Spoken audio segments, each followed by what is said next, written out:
Doc, Gary Washburn again.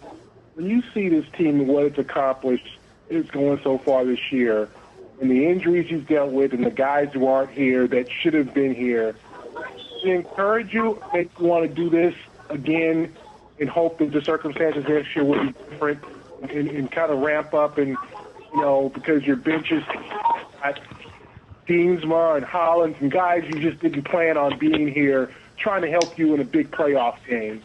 You think to yourself, hey, we had reinforcements, and next year we could try this again.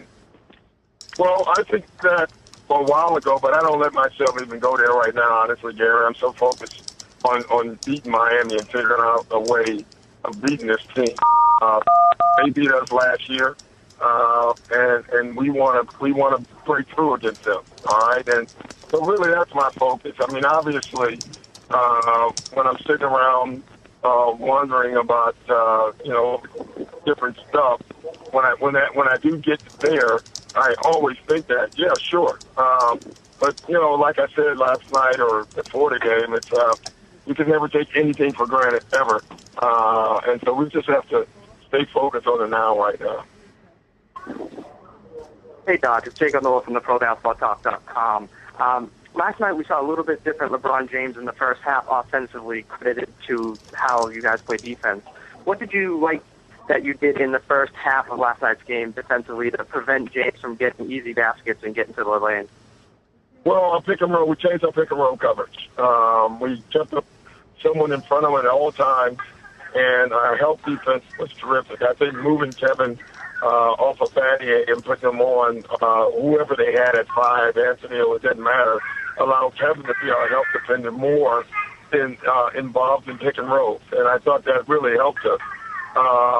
But then I thought in the second half, we got away from that a little bit. Not as far as the coverages, but as far as our discipline and our help coverage. And I thought that hurt us.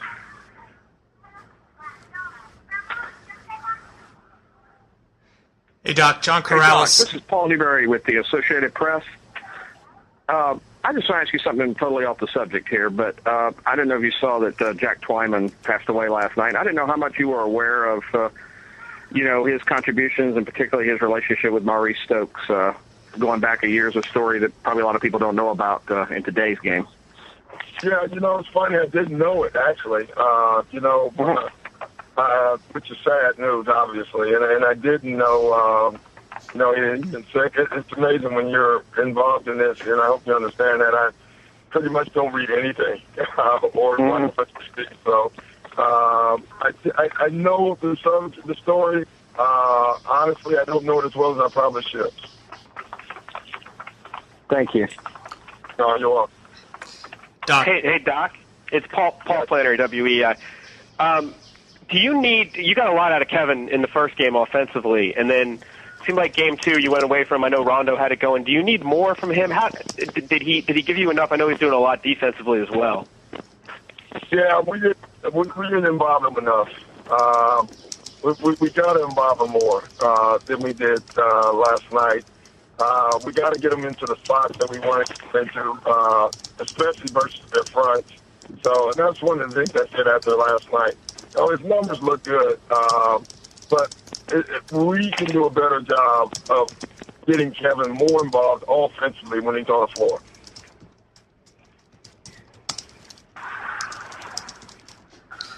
Doc, John Corrales, RedsArmy.com. I apologize, I had some trouble getting on. I don't know if we talked about this, but the offense in the third quarter seemed to get a little bit stagnant, trying to get Paul Pierce more involved. Was that an effort that you guys were making to try and get Pierce more involved in the third, or was that something the guys just got away from?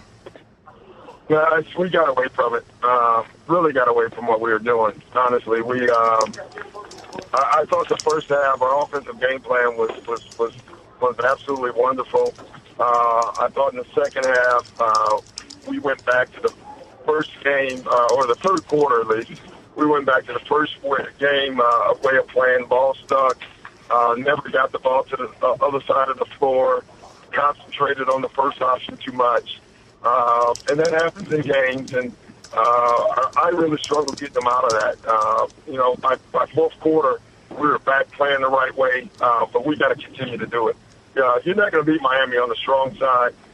You're not going to beat Miami with ISOs. You have to have ball movement, and the ball has to touch different hands, and then the ball has to change sides of the floor.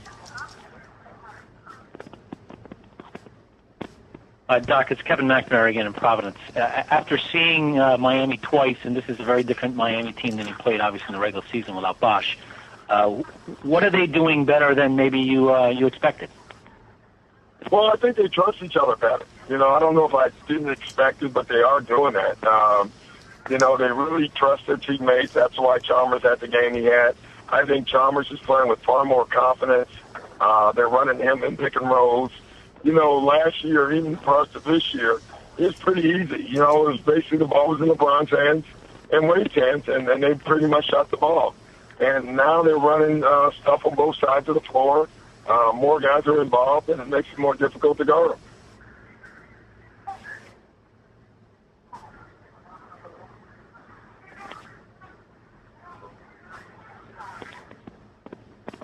Scott, Gary Washburn, when three-pointers, when they hit 10, is that just basically the emphasis on doubling LeBron and Wade, and guys are just going to happen to be open?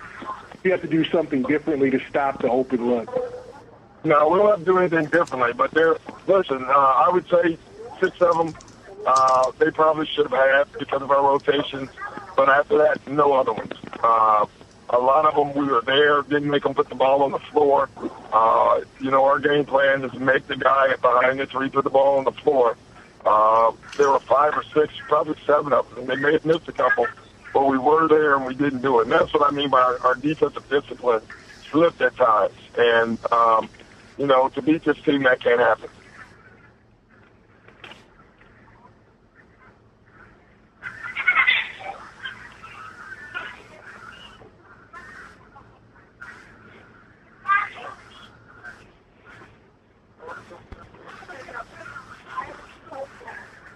Well, we're good, everybody. I got one more. Thanks, Doc. Appreciate it. Thank you, Coach. Go ahead. It seemed like guys came away last night more encouraged than discouraged. Is that accurate? Yeah, we are. Yeah. That is very accurate.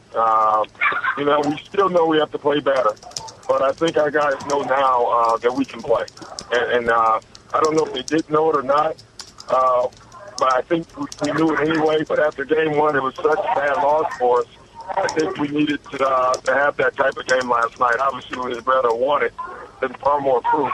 But I think our guys are very confident going into game 3. Thank you, Doc. All right.